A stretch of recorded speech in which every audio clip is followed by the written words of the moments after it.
that, the race between the BJP and the JDU, it seems to be a tighter race right now than the NDA and the Mahagathbandhan. But, within the NDA, the BJP and JDU, they seem to be just, crisscrossing each other in the number of seats that they have. If BJP gets more seats within the NDA, and if it is an NDA win, do you feel there will still be a record fifth term for Nitish Kumar? Saleh felt he might just come back. I feel, Saleh felt Nitish Kumar may not be the chief minister if BJP gets more seats. I feel otherwise. Your opinion? No, BJP will not, play with that. That could happen down the line, a year or two down the line, if it continues. Well, Nitish either may, because of his age or other factors, may decide to step aside from the chief minister's role and take on maybe something at the center, etc. But right now, neither will Nitish like to leave Bihar. It's both a matter of his ego as well as, that's where he sees himself ruling. And if BJP is not going to, rock that alliance at this moment. Don't compare, as I told in another channel, Nitish with Eknath Shinde in Maharashtra. They are two different propositions altogether. Shivan, the other issue as to why the BJP would not want to rock the boat in this alliance, even if the JDU becomes a junior partner, is because, remember, the BJP at the center depends on the support of the BJP for the government. So it is really difficult to see as to why they would want to rock the boat by asking Nitish Kumar to step down, even if he were to become a junior partner in this alliance in Bihar. But Mr. Ghosh, I also want you to weigh in, on the personality of Nitish Kumar. This is what people have been talking about. Someone who was, let's say, born in the year 1995 in Bihar, where the average age of people in Bihar is said to be just 22 years old. Someone born in the year 1995 is now 30 years old. They're looking for a job, and jobs are not coming forth.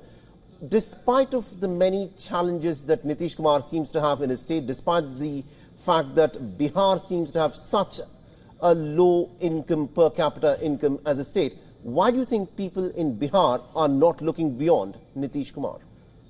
Yeah, it's a very, extremely pertinent question. And that's where we sitting either in Delhi or some other place, we don't see the ground reality, because there is always the relative factor.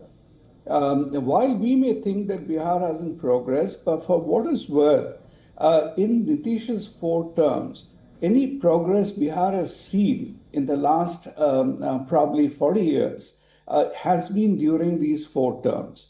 Any kind of index, you want to see developmental index, what has come? Sure, Bihar may be still in that whole Bimaru state. It is the only one which remains in that Bimaru classification out there. And you may still, in terms of statistics, might call it the poorest state. But there has been a lot of change. Today, see the infrastructure change which has happened in Bihar.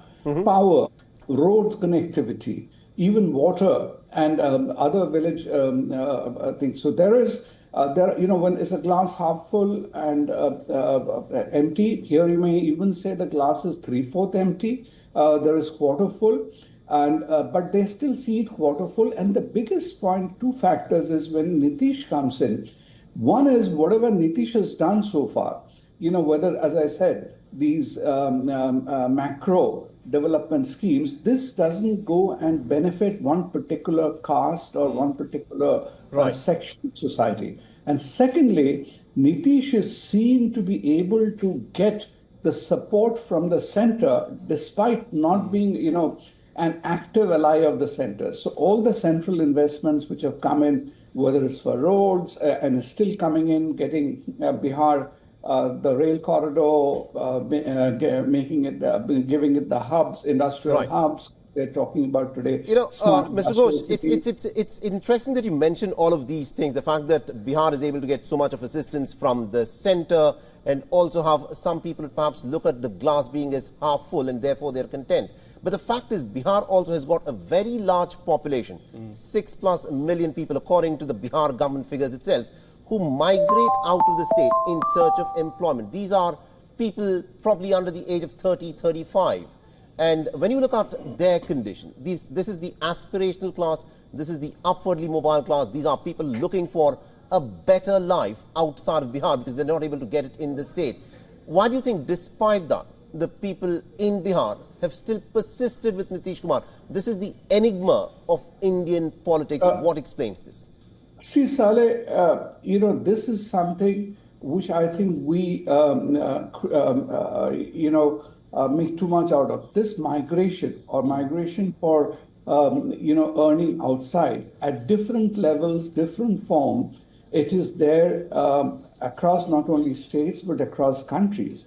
Why would you say people down from Kerala going to work in the Gulf once upon a time is any less of a migration? Or they still do. Most people from Kerala, they don't look for jobs in Kerala, but they move out.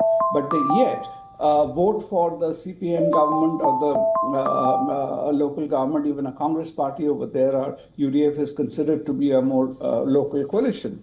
You have, moving out is not really seen, it is a part of the state of evolution, how you see it benefiting. So if people are working today outside of Bihar, they are plowing back some of their income back home, and simultaneously there is some development happening out there. People are realistic. Everybody doesn't think that, getting a government job or getting a job in a factory or something is going to change the whole scenario. So they see it together. I'll just give you one particular area which I'm familiar with. Say the home constructions and, construction there.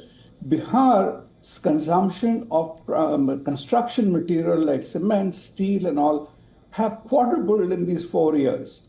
For 4 terms, or if you say within the 4 terms, the last 10 years. That is, again, a form of development, and that is being funded surely by a lot of income flowing in from people who are going to work outside. Right. But they see that as a kind of a, Mr. Ghosh, Mr. Ghosh, when we talk about how the voters are perceiving the parties, let me just take it from there, swerve it a little towards the other side as of now, the opposition that is.